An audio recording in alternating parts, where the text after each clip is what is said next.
Sir உங்களுக்கு result எப்படி இருக்கு? அருமையான ரிசல்ட்டுக்கு மேடம். சார் சொன்னாரு புது வேர் பிடிக்காது, இளமரமா இருந்தா பிடிக்கி. அது 10 வேர் இருக்குன்னா அதுல 2 பேர் தான் பிடிக்கும், வேர் பிடிக்காதுன்னு சொன்னாரு. சரி சார் சொன்னா தான் கடைபிடிப்போம்.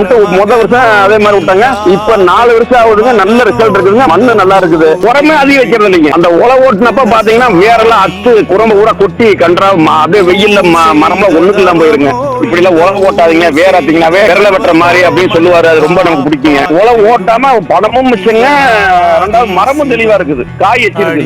இப்ப 2000 காய் வெட்டுறோம்னா இப்ப 4000 காய் வெட்டுதுங்க. மட்டையை உள்ள போட்டு டீ வைக்கிறது இல்லைங்க. நம்ம ஏரியா வந்துங்க மேடம் கொஞ்சம் சப்ப தண்ணிங்க மேடம், காவிரி தண்ணி பாய்ங்க மேடம். தண்ணி சப்பையா இருந்தாலும் சார் சொன்னதை ஃபாலோ பண்ணாலும் ரிசல்ட் அருமையா இருக்குங்க மேடம்.